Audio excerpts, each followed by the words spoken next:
In October in Neuss, Germany, the Apollo team debuted their most anticipated development, the Vampire V4 Standalone.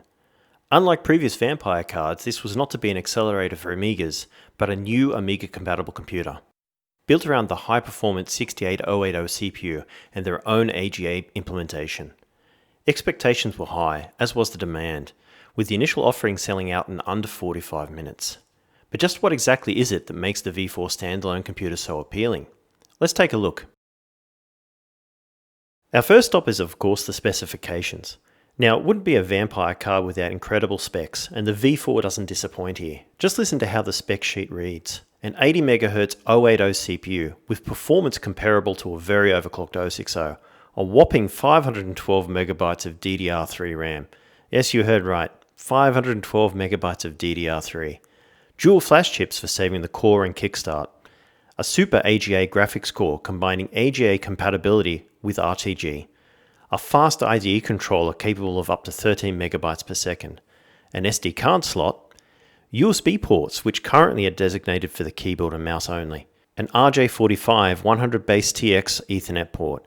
SPI expansion ports for future modules such as Wi-Fi. In some respects, the specifications read more like a modern computer. Did a 68K based Amiga ever offer 512MB of RAM? I don't think so. But it's not just the sheer amount of RAM that's special here, but how it's used by the V4. More on that shortly. The hardware itself is very tidy, with everything packed neatly onto a single board. At the front we see a USB port and dual 9-pin joystick ports for standard Amiga mice and joysticks. On the rear of the board we see ports for power, digital video, USB and Ethernet, as well as an SD card slot. Looking at the board from above we find the 3 expansion ports.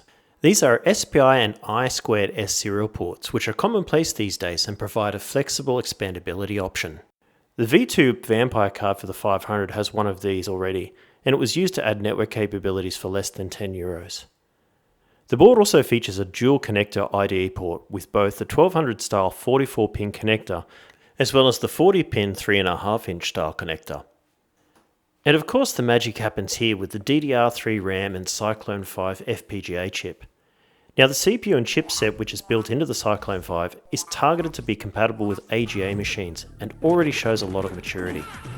But the design goes beyond simply replicating the past. The AGA chipset itself has 11MB of chip RAM at its disposal. This of course coming from the 512MB total. But what makes this implementation of the AGA chipset special is the raw speed. Unlike the Amiga 1200, which is limited to around 6 to 7MB per second, the chip RAM on the V4 is running at the same speed as fast RAM. This gives software virtually unimpeded access to chip RAM, exciting game and demo makers alike.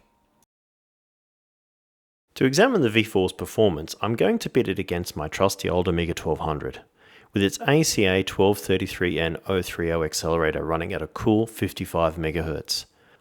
I will also throw into the ring my Amiga 500 Plus with its Vampire 2 accelerator. Then we can compare their V4's performance to the previous generations. Now you'd be right to think that a fairer competition would be an 060 powered 1200 versus the V4. Sadly 060 cards are far too expensive. An 030 based Amiga 1200 is a more typical configuration as well as much closer to the V4 in cost. So we can compare the V4's value proposition here. First is a CPU speed test from Sysinfo. We can see that the stock Amiga 1200 yields just under 3 MIPS, with the 030 boosting that to a little over 12 MIPS. The Vampire 2 on the other hand smashes the ball out of the park, achieving 140 MIPS. But the V4 comes in over the line ahead of them all with an astounding 153 MIPS.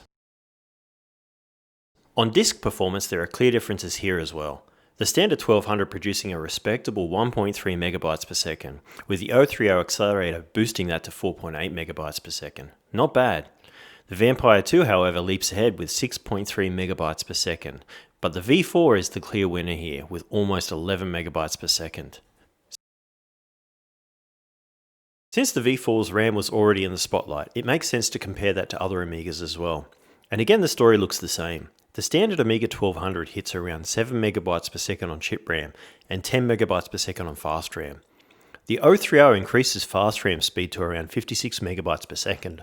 The V2 on the A500 hits ECS's maximum 3.5MB per second on chip RAM, but screams at a slick 647 megabytes per second on fast RAM, not far behind the V4 660 megabytes per second.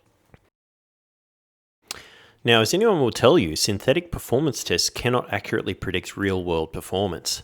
But AIBB's Beach Ball test certainly gives some more telling results. Both Vampire cards crossed the finish line long before the competition. Now, while adding an FPU to the A1200 would have helped, it certainly would not have closed the gap by any significant margin. The graphics engine powering the V4 is known as Saga or Super AGA and combines both traditional AGA and RTG graphics modes, all of which being delivered via the single digital video out on the back. Switching between Amiga native and RTG screen modes is handled internally, something that Vampire 2 owners will welcome. In RTG mode, the V4 can comfortably handle resolutions of 1280 by 720 in 24-bit and even higher. The AGA implementation remains largely faithful to the original Commodore one and is clocked at the standard 28 MHz. The additional CPU and chip RAM performance gives it a kick, however. Just compare these examples running on the V4 and the Amiga 1200 side by side. The V4 clearly delivers an amazing AGA experience. Doom AGA is significantly better on the V4. But it isn't just good news on the graphics front. The Vampire 4 comes with a Paula replacement delivering a long overdue upgrade to the Amiga's audio capabilities. Known as Pamela, it provides 8 channels of 16-bit audio at up to 56 kHz. All channels being mixed with a 24-bit mixer before being delivered via the video out at the back. All of this sounds great, but the question that will be in the minds of many is, can I use this as a real computer? Does it stack up against my old reliable Commodore Amiga? Well, watch this and make up your own mind.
If you've been paying attention, you will have a question in your mind. Without a floppy drive, just how can I install Workbench? Well, there are many options. AROS is currently getting additional support for the Vampire 4, and while this is still early work, it is already showing lots of promise. The native Amiga modes are already working with support for RTG coming in the future. AROS images are available online to download, and you can write them directly to a CF card. If you want a more traditional workbench environment, you can use an existing Amiga with a floppy drive and build up an install on a CF card. I also tried a pre-installed workbench image from Cloanto. However, I recommend that you copy the Saga drivers to the CF card first before installing it to the V4. The Vampire V4 is an outstanding achievement and delivers a first-rate 68K Amiga experience. Its value proposition puts the 060-based Amiga 1200s to shame. Thanks to modern connectors, the initial investment is small compared to original Amigas, making it a great choice for those looking to come back to the Amiga scene. At the time of the recording, the V4 was freshly released and the team was still working hard on some small aspects. Only a couple of games didn't work for me, and I had to use an Ethernet module plugged into the expansion port because the built-in one wasn't activated yet. But if you've followed the Apollo team's work for any amount of time, you will know their strong history for releasing regular updates, and these things will certainly be resolved. In my opinion, the Vampire V4 is hands down the best AGA Amiga money can buy, and I recommend it to anyone who wants to re-experience the platform.